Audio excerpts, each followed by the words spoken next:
Daftar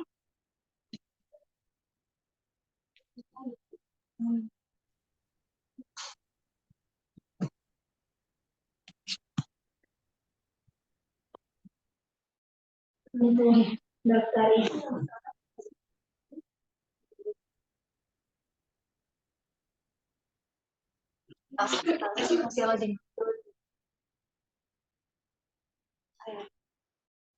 Itu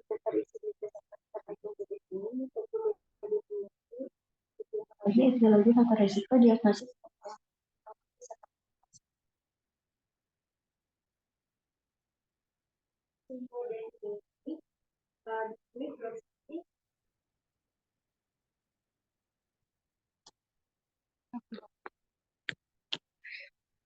Jadi merupakan keadaan pada tidak di mana terjadi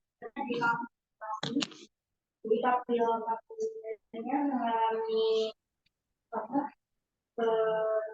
itu pada tidak saya atau terdapat pada aliran juga sehingga menghasilkan daerah pemerahan yang halus dan menghilang. Kemudian epidemiologinya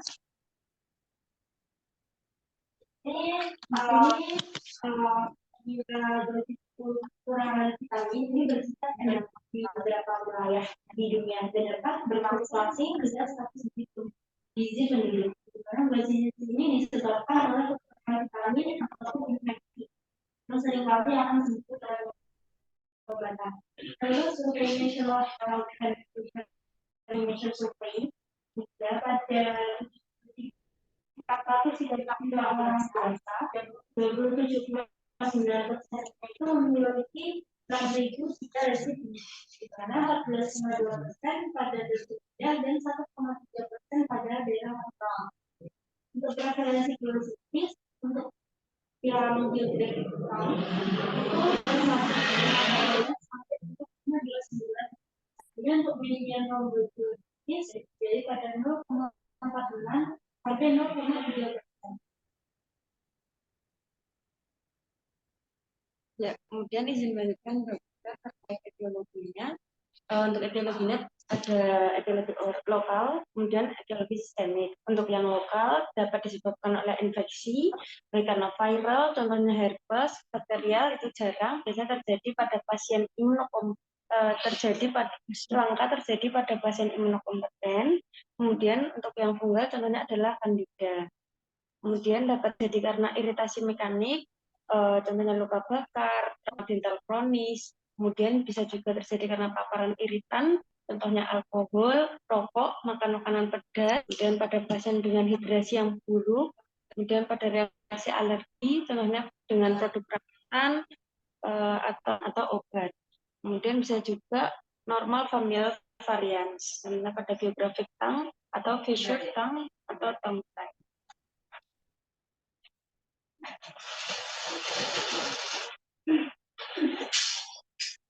Ini yang record siapa sih? Aku. Stop.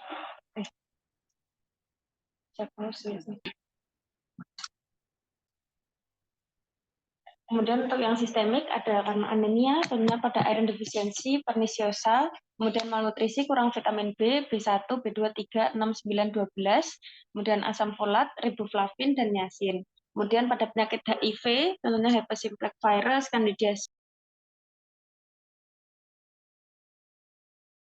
tema multiforme dan lichen planus, kemudian penggunaan obat-obatan seperti kontrasepsi oral, amoxicillin, ACE inhibitor, albuterol maupun metronidazole. Kemudian psoriasis dan penyakit autoimun lain serta Down syndrome. Kemudian untuk faktor resikonya di antaranya ada merokok, mengunyah tembakau, konsumsi alkohol, riwayat keluarganya menderita glositis, kemudian mempunyai penyakit penyerta seperti penyakit autoimun, riwayat trauma gigi, faktor psikologis seperti anxiety, conversion disorder, kemudian status gizi kurang.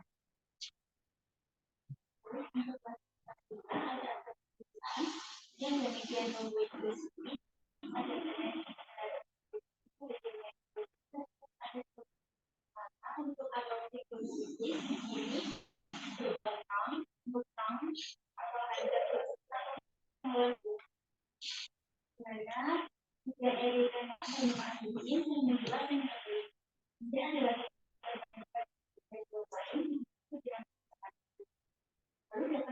tidaknya rasa karena apakah lidah atau dekarbonisasi, lalu kita nanti dan dehidrasi tetapi dari karena ada media yang membuat positif berupa HLM dan hilangnya partikel hidrogen dan oksigen tidak disalah partikel salah.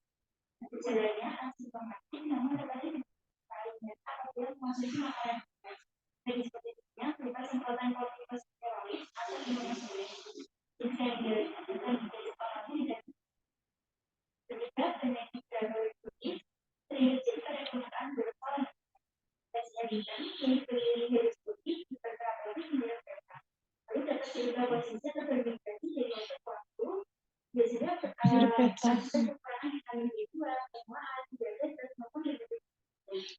Dan yang keempat ada hipertensi, biometrik dosisity. Karena reaksinya terkait dengan eksis pada positif itu dapat salah dalam dosis tanpa detek dan ternyata. Anak ini bisa terdapat hewan. Jadi kalau juga salah membaca terselang dia dapat diberi pada kandidat menopang. Lalu yang terakhir ada terbentuk. Karena manifestasinya berupa papila, uniformis, hiperplastik, dan pembesar, serta seperti kemudian pada ada di West Bintang, hingga lapisan putih pada lidah, pada uniformis yang hilang. Pada West Bintang, tempat lapisan putihnya hilang, dan tempat permukaan yang diterima berwarna merah gelap diselingi dengan taburan uniform. Pada West Bintang, terlihat pada gerbang stasiun Bintang, setelah 4-5 juga terlihat pada penyakit Kawasaki dan toksik.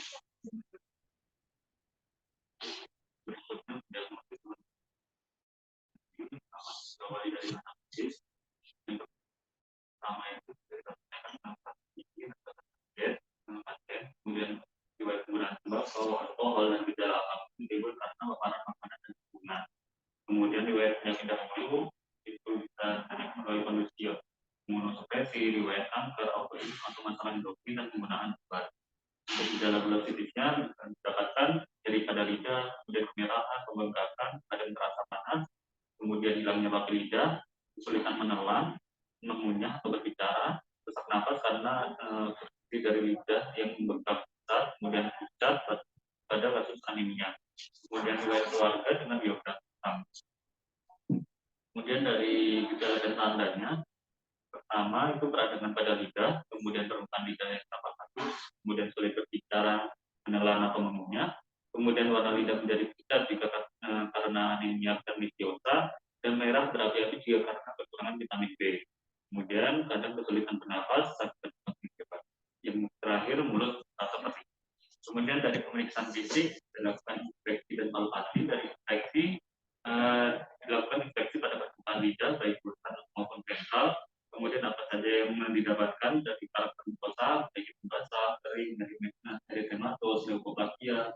Kemudian dilihat kembali lesi, apakah ada lesi, ulcerasi, dan bagaimana kesehatan gigi dan mulutnya. Dari palpasi, dari dasar dan atap rongga mulut, kemudian ada nyeri tipan atau tidak, kemudian ada lesi atau tidak. Kemudian dari kelenjar getah beningnya, lihat adanya limfadenopati, kemudian dirasakan konsistensinya.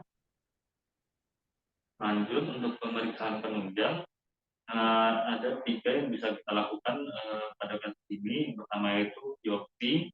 Untuk kasus positif berfungsi untuk membantu penegakan diagnosis penyakit gula seperti pemphigus vulgaris, bullous empygoid. Kemudian untuk menyingkirkan diagnosis banding keganasan. Dan yang kedua itu ada pemeriksaan lab laboratorium, yaitu studi reumatologi jika curiga kondisi autoimun atau skleroderma. Kemudian pemeriksaan darah lengkap dan tes HIV jika dicurigai untuk adanya imunosupresi atau infeksi oportunistik di endokrin HbA1c dan tes fungsi steroid jika diduga adanya pelayanan seperti diabetes atau penyakit tiroid. Kemudian yang terakhir dilakukan multi-imaging, yaitu CT scan dengan percobaan keganasan. Selanjutnya untuk tata laksana. Prinsip tata laksananya untuk tujuan pengobatannya yaitu untuk mengurangi peradangan. Lalu perawatan biasanya tidak memerlukan rawat inap kecuali bila terjadi pembengkakan lidah berat. Pasien diedukasi untuk menjaga kebersihan mulut dengan menyikat gigi secara teratur 2 kali sehari, lalu flossing dan juga menggunakan mouthwash. Dan kortikosteroid seperti prednison. untuk mengurangi peradangannya. Untuk kasus ringan, dapat diberikan aplikasi topikal seperti pembilas mulut prednison yang tidak ditelan untuk menghindari efek samping dari kortikosteroid yang ditelan atau disuntikan. Untuk tata laksana spesifiknya, untuk glositis atrofi dapat diberikan injeksi vitamin B12 intramuskular. Untuk median rhomboid glositis dapat diberikan antifungal seperti nistatin. Nistatin ini diberikan bila simptomatik. Untuk glositis migratori jinak dapat diberikan mouthwash pada kasus yang eksaserbasi akut. Untuk strawberry tongue dapat diberikan suplementasi vitamin B12. Untuk glositis yang diinduksi obat, maka pemberian obat yang memicu glositisnya harus dihentikan. Pada kasus infeksi, tata laksana diberikan sesuai penyebab infeksi, dapat diberikan antibiotik. Kemudian dilanjutkan untuk proses untuk prosesnya secara keseluruhan glositis ini tergantung pada penyebabnya sendiri, di mana umumnya sifat glositisnya adalah kondisi yang jinak, namun dapat bersifat kronis ataupun seumur hidup dengan adanya kambuhan secara periodik, misalnya geografis glositisnya.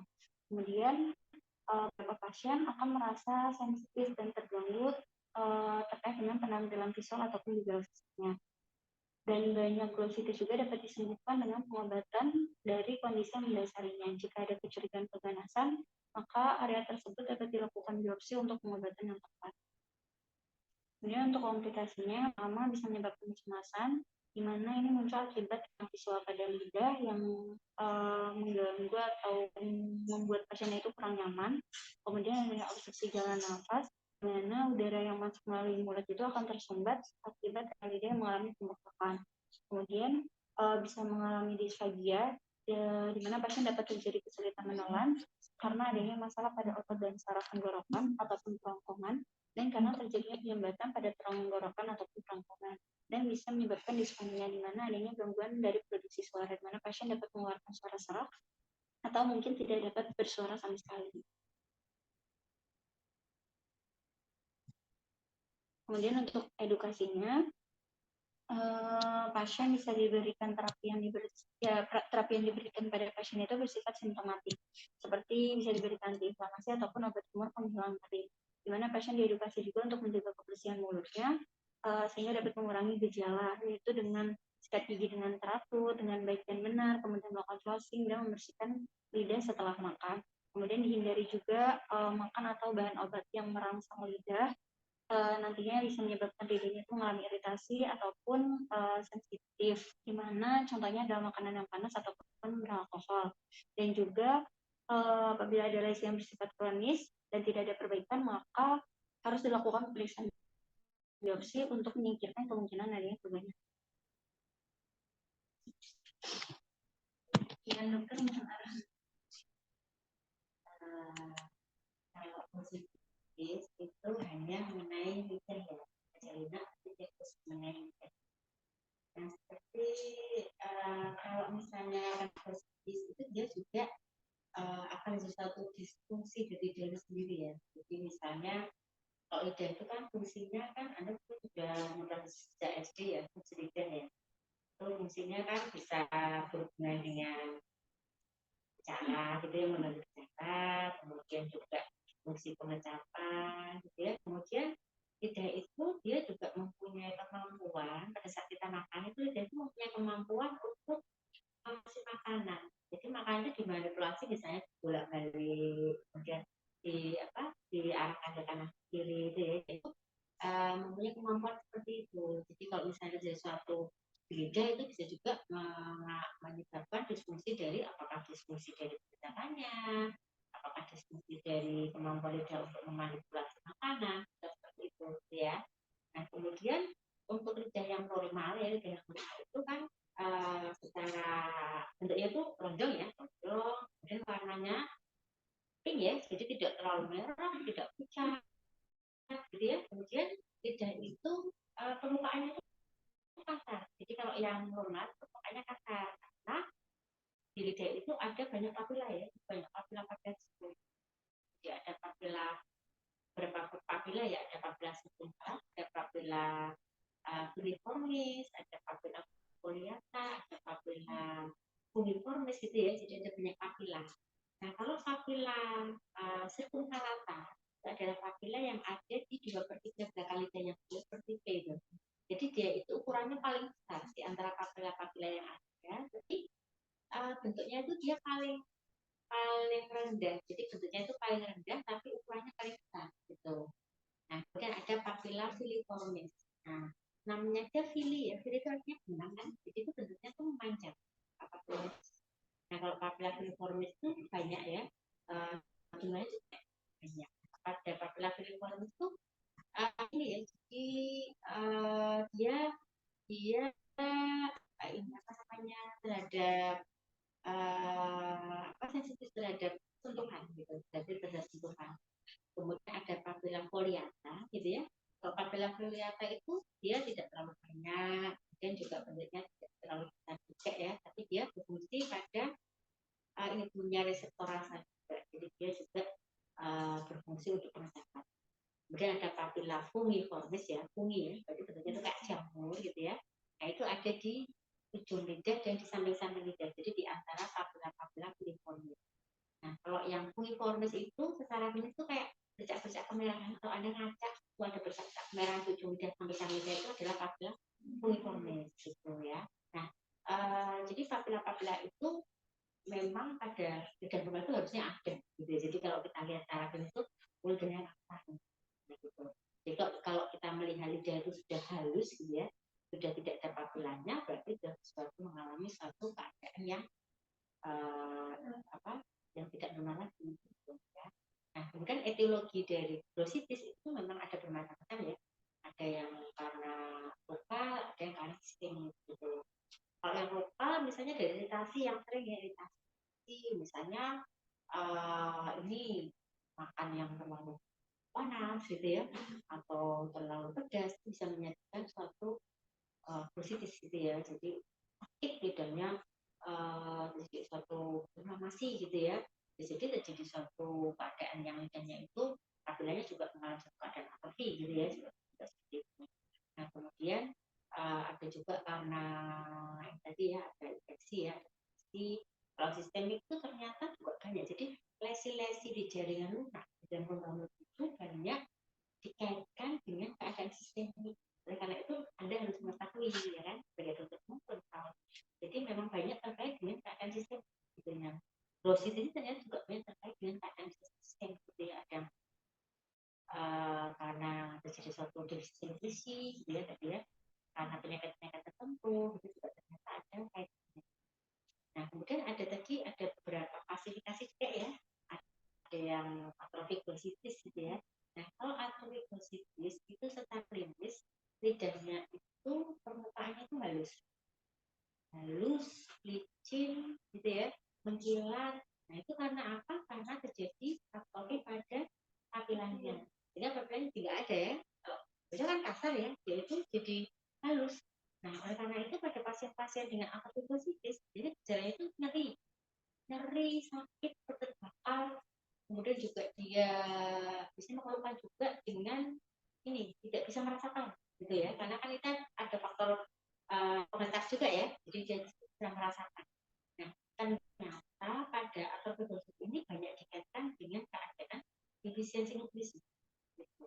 Apakah anemia, anemia defisiensi atau anemia vitamin D gitu ya, B1, B2, B3, B6, B9, B12 gitu ya, terkait banyak dikaitkan dengan defisiensi nutrisi.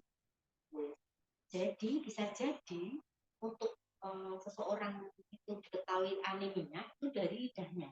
Jadi lidahnya kok seperti ini ya, dalam diperiksa tentang anemia. Gitu.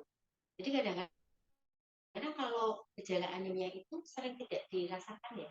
Ada yang biasa ya, kalau anemia kan biasanya lemas, kayak ini. Tapi kan keadaan seperti itu biasanya oleh kita kan dianggap itu belajar sampai malam gitu. Jadi kan biasa ya, gitu ya. Nah, ternyata itu gejala dari anemia yang tidak dirasakan.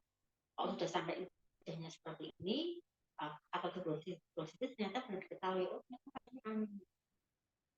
Nah, kalau keadaan seperti ini, itu periksa penunjangnya tadi ya bisa diperiksa penunjang terapinya gitu ya, kayak apakah memang karena defisiensi anemia seksi gitu misalnya.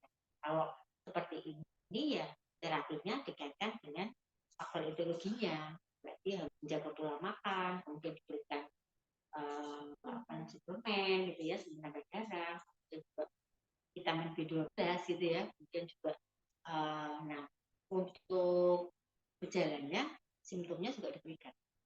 Kalau dia nyeri ya beri nyeri, antiinflamasi gitu ya, itu berikan tersebut. Itu pasien itu nyeri seperti terbakar gitu ya, pasien akan kesulitan makan dan juga ditambah merasakan makanan, jadi kan apakah sudah penderitaan gitu. Biasanya akan seperti itu. Nah ini terkait banyak defisiensi nutrisi. Nah, defisiensi nutrisi itu ternyata banyak juga dialami oleh bukan kalangan dari sosial ekonomi yang rendah ya, banyak juga dialami oleh kalangan sosial ekonomi yang atas ya. Karena apa? Mungkin pola hidupnya ya, tanggung sibuknya, Anda misalnya belajar terus makan ya, seringnya. Nah, makannya juga nggak terkontrol, maksudnya makan yang dimakan tuh nggak terkontrol apa yang dimakan, pokoknya makan gitu ya. Padahal kan itu nggak betul ya. Harusnya kan makan tuh harus mengandung ini, mengandung itu, mengandung ini ya. Tapi biasanya karena cepet-cepet ya makanya seadanya makan apa gitu. Ini yang paling cepet ya, makan ini kami sih sering kayak gitu ya. Nah, itu ternyata bisa menjadi faktor pemicu seperti itu. Jadi tidak disadari, gejalanya tidak disadari, ada tapi nggak disadari. Seperti apa lemes itu nggak disadari ya, dianggap biasa ya, ternyata juga apalagi yang cewek-cewek kan ada menstruasi juga kan gitu. Nah itu juga diperhatikan juga ya, itu bisa menyebabkan atrofi ada median rhomboidosis ya, tadi yang merupakan varian atau lanjutan dari yang hiperplastik kronik tadi ya. Nah itu jadi seperti itu, ada itu bentuknya bisa oval, bisa kayak jajaran kincir gitu ya. Nah ini biasanya tanpa gejala, tetap bisa jadi nyeri pada saat bisa pas saat makan pedas itu bisa nyeri, tapi biasanya juga tanpa gejala. Gitu. Nah kalau seperti ini pengobatannya ini ya apa namanya diberikan diberikan anti jamur ya, kalau karena menyebabkan ada jamur ya berarti diberikan anti jamur. Ini ada median rhomboidosis. Kemudian ada lagi bentuk yang ada sendiri.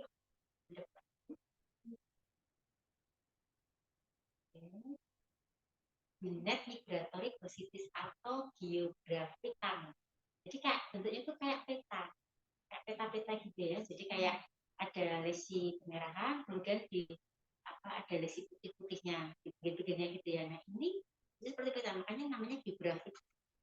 Nah binet migratory positif ini untuk etiologinya memang masih belum secara pasti apa gitu ya. Tapi ada mengkaitkan dengan genetik juga ada, mengkaitkan dengan defisiensi nutrisi juga ada, mungkin dengan penyakit sistemik juga ada gitu. Nah biasanya untuk migratory positif ini jinak ya, jadi jinak, tidak berbahaya dan dia bisa berulang dan migratory. Jadi bentuknya itu bisa berpindah-pindah tempat. Jadi itu kayak gini, nanti kapan lagi muncul, jadi bentuknya itu jadi berubah-ubah lagi tempat letaknya gitu. Nah biasanya binet migratory itu juga simptomatik. Nah, namun karena bentuknya itu kan aneh ya, kayak seperti itu, pasien sering stres dengan keadaan ini. Jadi ini tuh nggak apa-apa, gitu ya, itu nggak apa-apa, tapi pasien merasa ketakutan. Nah ini edukasinya diberitahu pasien bahwa dengan keadaan seperti itu. Oh, kenapa kok muncul lagi ya? Ini lagi ya, pasien kan khawatir ya. Jadi khawatir, jadi stresnya itu bukan karena apa namanya ludahnya yang berbahaya gitu, tapi karena bentuknya kan kayak gini. Itu harus diberi edukasi ke pasien. Nah ini yang namanya ya biografi kita. Jadi dia berulang dan migrator. Jadi saat itu akan berubah. Kemudian artiknya, kalau ini geometri, kalau tadi geografi, geometrik ya. Geometrik itu jadi ada seperti fisur ya, fisur dalam, kemudian bercabang-cabang gitu ya. Ada apa namanya, ada berjam-jam itu nyeri, dan itu biasanya dikaitkan dengan infeksi SPP gitu. Jadi seperti itu nyeri sekali ya, pasien akan mengalami nyeri. Nah, lesinya itu kan bisa dalam ya, bisa dalam. Kalau misalnya dalam, kemudian pasien orang izinnya buruk, itu pada saat dia makan, makanan akan masuk ke lesi itu. Nah, lesinya kok dalam kan maksudnya sampai ke dalam ya. Nah, itu bisa menyebabkan infeksi.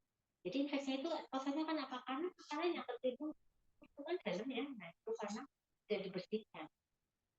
Nah, itu bisa menyebabkan keadaan infeksi. Nah, kalau ini sakit ya, pasien akan mengalami kesakitan. Kemudian ada strawberry tang tadi ya. Nah, kalau strawberry tang itu adalah apabila kuliformnya ya, kuliformnya yang malam berplastik gitu ya, jadi seperti kayak strawberry gitu ya. Ini juga dikaitkan, ada yang mengaitkan penyakit plastik gitu ya, ada juga yang mengaitkan dengan defisiensi nutrisi juga gitu ya. Jadi memang untuk glossitis itu memang banyak dikaitkan dengan keadaan sistemik, keadaan nutrisi gitu ya. Jadi memang dikaitkan gitu. Nah, untuk pengobatannya tergantung etiologinya. Kalau karena defisiensi nutrisi ya tadi kemudian suplemen gitu ya, kalau karena misalnya jamur ya tapi kan ya, itu juga diberikan tergantung dari etiologinya. Apakah bergejala atau tidak bergejala. Kalau misalnya tadi yang geografikan tadi atau binat hidratologi tidak ada gejalanya, bisa diberikan ya. Nah, kalau untuk yang bursitis ini memang bursitis candidiasis itu juga jarang ya ditemui ya. Itu jarang ditemui di klinik itu juga jarang ya. Paling banyak memang yang baik untuk itu adalah karies ya. Paling banyak itu karies. Tapi kalau lesi-lesi di jurnal itu kadang-kadang memang agak sulit ya, nggak setiap kali itu ada. Pun kalau bursitis itu kalau Anda udah pernah mengalami, belum pernah? Pernah minum ya, biasanya gitu ya, kalau terlalu kuat juga ya, jadi nyari ya. Nah, itu juga bursitis itu. Bursitis itu biasa kalau bursitis itu merupakan penyakit yang self-limiting disease sebenarnya. Jadi kalau itu nggak Anda obati, kalau misalnya ada kena panas tuh nggak Anda obati, tapi nggak kena panas lagi loh ya, itu sembuh sendiri sebenarnya. Tapi kalau Anda kena panas, setelah itu besoknya makan pedes lagi, ya itu nggak sembuh. Ya kan, kayak iritasinya kan, tapi sebenarnya itu merupakan self-limiting disease, jadi nggak ya. Itu yang positif ya. Biasanya terjadi kalau ya biasanya karena apa ya, seringnya ya makan panas tuh sering karena gue terburu-buru saking laparnya gitu ya, saking laparnya makan panas tuh sangat positif gitu ya. Nah, kalau positif itu ada mengalami, kalau candidiasis enggak ya, jangan ya, jangan gitu. Sudah pernah melihat candidiasis mungkin pada saat sudah belum mungkin pada neonatus pada saat Anda di anak. Oke, baik, nanti ya. Kalau yang biometri yang ada besoknya itu kira-kira besoknya itu nantinya sembuh ya. Nah, itu kan karena infeksi dari HSV-nya juga kan. Berarti kan memang itu etiologinya kalau itu diperbaiki dan berproduksi ya jadi bisa dengan ini ya, dengan pola makan dan sebagainya memang ya.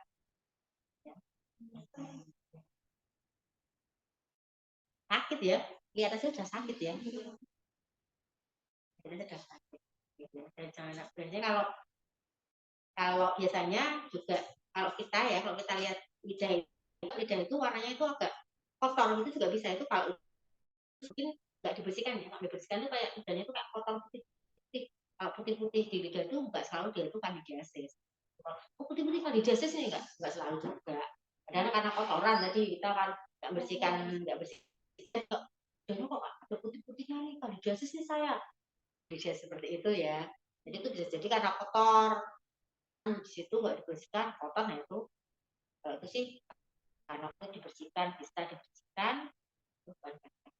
Sering ya lidah itu karena itu tempat kita itu, nah itu biasanya itu sering ketempelan kotoran-kotorannya, jadi kayak lidahnya kayak menep tebal putih-putih gitu ya. Itu berarti kan nggak selalu ini lidahnya sih ya, seperti itu.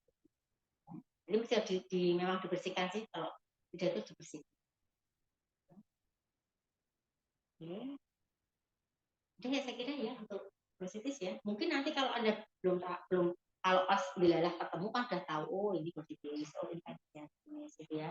Pasien-pasien dengan HIV langsung bisa dibuka, oh ternyata ada merah-merah di situ, oh, berarti ini ada kandidiasis, gitu ya. Oke, baik ya, mungkin itu ya untuk kegiatan kita hari ini. Berarti selesai. Nanti untuk besok ya, besok besok di sini aja ya.